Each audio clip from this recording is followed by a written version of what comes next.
अस्सलाम वालेकुम। मैं हूं डॉक्टर फ़ारूक और आप देख रहे हैं मेरा यूट्यूब चैनल। तो आज बात करते हैं एलर्जी के बारे में, एलर्जिक रिनाइटिस, नाक की एलर्जी, जो कि तकरीबन अक्सर लोगों को, काफ़ी सारे लोगों को ये मसले दरपेश हैं। एलर्जी क्यों होती है, किस वजह से होती है? बार बार लोग सुबह उठते हैं तो छींकना शुरू कर देते हैं, बार बार छींकें आती हैं, आंखों से पानी आता है, नाक से पानी आता है। इसके अलावा सर में दर्द भी होता है, गले में भी ख़ारिश होती है। ये एलर्जी बहुत आम है, तकरीबन 25% लोगों में ये एलर्जी आम पाई जाती है। ये एलर्जी किस वजह से होती है? कुछ मौसमी हालात की वजह से भी होती है, इसके को खुराक की वजह से भी होती है, कुछ मेडिसिन की वजह से भी होती है। लेकिन आपको इस चीज़ का ख़्याल रखना है कि आपको एलर्जी होती है तो होती किस चीज़ से है, इसके ऊपर आपने ख़ास तवज्जो देनी। तो एलर्जी क्यों होती है? ये हमारे नाक के अंदर जो हमारे क़ुव्वत मदाफ़ती निज़ाम है, अगर ये किसी चीज़ का ख़तरा महसूस करते हैं, जैसे डस्ट, धूड़ वग़ैरह या कोई जरासीम वग़ैरह, तो उसके ख़िलाफ़ क़ुव्वत मदाफ़त पैदा करते हैं और वहाँ से इसमें सोज़श हो जाती है और वहाँ से आपको छींकें आना शुरू हो जाते हैं, जो कि लगातार होती हैं। तकरीबन छींकें बार-बार आने की वजह से आपके नाक से पानी आना शुरू हो जाता है और आपकी आँखों से भी पानी आना शुरू हो जाता है। हालाँकि हत्ता कि आपका गला भी ख़राब हो जाता है और वहाँ पे भी एलर्जी, आपको ख़ारिश होना शुरू हो जाती है। एलर्जी 2 किस्म की होती है, एक वायरल एलर्जी होती है, जो कि आपको इन्फेक्शन की वजह से हो सकती है, और दूसरी आम एलर्जी जो कि आपके मौसमी तब्दीलियों जैसे नमी वगैरह की वजह से भी हो सकती है।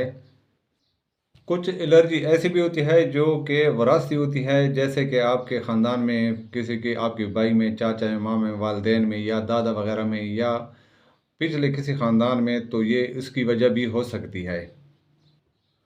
एलर्जी के अलामात कुछ यूँ हैं कि आपको बार बार छींकें आती हैं, आपकी आंखों से पानी आता है, आपके गले में ख़ारिश होती है, आपके नाक के अंदर ख़ारिश होती है। इसके अलावा आपके आंखों के नीचे सियाह निशान बन जाते हैं। ये आम एलर्जी के अलामात हैं। इसके अलावा आपको थकावट महसूस होती है और आपके छींकों की वजह से आपके सर में दर्द भी हो सकता है और सारे जिस्म में दर्द भी हो सकता है। ये आम अलामात हैं एलर्जी के। अब मैं आपको बता दूं कि एलर्जी किस चीज़ से होती है। ये आप पे डिपेंड करता है कि आप इसके पीछे गौर करें कि आपको एलर्जी किस चीज़ से होती है। जैसे कि एसी वगैरह से बाहर निकलते हैं तो जिस्म ठंडा गर्म हो जाता है, इससे भी एलर्जी हो जाती है। खाने से भी एलर्जी होती है, जैसे कि अंडा, दूध वगैरह से भी एलर्जी हो सकती है। गोश्त से भी एलर्जी हो सकती है आपको। इसके अलावा पोलन की वजह से, जो कि मौसमी बहार वगैरह में जो दरख्तों के फूल पत्ते वगैरह होते हैं, इनसे भी एलर्जी हो सकती है। आब व हवा की वजह से भी आपको एलर्जी हो सकती है। इसके अलावा गर्द गुबार और धुआं वगैरह, इससे भी हो सकती है। इसके अलावा आपको परफ्यूम वगैरह से भी एलर्जी हो सकती है। बाद लोग परफ्यूम लगाते हैं, जो जिस किसी को एलर्जी होती है उसके पास बैठते हैं तो उसको छींकें आना शुरू हो जाती हैं, तो ये परफ्यूम की एलर्जी होती है। इस एलर्जी के लिए आप जब डॉक्टर के पास जाते हैं तो वो आपको कोई एंटाहिस्टामिन वगैरह दे देते हैं, एलर्जी की दवाई देते हैं, जो कि वक्ती तौर पे आपको कंट्रोल कर देते हैं, लेकिन दोबारा वही अलामात आपके अंदर ज़ाहिर होना शुरू हो जाती हैं। अगर आपको बार बार एलर्जी होती है और आपकी एलर्जी किसी चीज़ से भी ठीक नहीं होती, तो आज मैं आपको एक होम्योपैथिक दवाई बताऊंगा, जो कि इंशाल्लाह जो इसकी साइड इफ़ेक्ट इलाज है, जो आप इसको इस्तेमाल करेंगे आपको बहुत फ़ायदा होगा। अगर आप किसी चीज़ से भी फ़ायदा नहीं होती तो इसके लिए एक टेस्ट होता है, IgE। आप वो टेस्ट करें, अगर वो टेस्ट बड़ा हुआ है तो आपको कन्फर्म हो गया कि आपको एलर्जी है। अब मैं आपको होम्योपैथिक मेडिसन बता रहा हूँ, जो कि बहुत बेहतरीन दवाई है, जिसके कोई भी साइड इफ़ेक्ट नहीं है और आपको इंशाल्लाह फ़ायदा भी होगा। इसके साथ आप इस्तेमाल करेंगे तो कुछ लंबा अरसा आपको इस्तेमाल करना होगा, बहुत जल्दी इसको छोड़ना नहीं होगा। मैं आपको होम्योपैथिक की 3 दवाई बता रहा हूँ, जो कि आपने दिन में एक दफ़ा इस्तेमाल करनी है। पहली दवाई है इलियम सीपा। इलियम सीपा 200 में आप इस्तेमाल करें। और दूसरी दवाई जो है वो है आर्सेनिक एल्बम, इसको भी आप 200 में इस्तेमाल करें। और तीसरी दवाई है रॉस टॉक्स, इसको भी आप 200 में इस्तेमाल करें एक दफ़ा।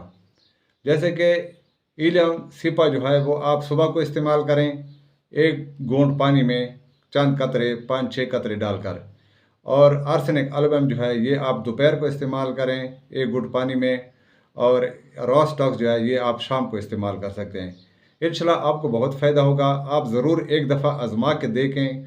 इंशाल्लाह ये होम्योपैथिक दवाई बहुत बेहतरीन दवाई है। अच्छी कंपनी की दवाई लें। अगर आपको जर्मनी की मिल जाए तो बेहतर है, नहीं तो मकसूद की या किसी भी कंपनी की फार्मा की आप ले सकते हैं, और बहुत बेहतरीन दवाई है।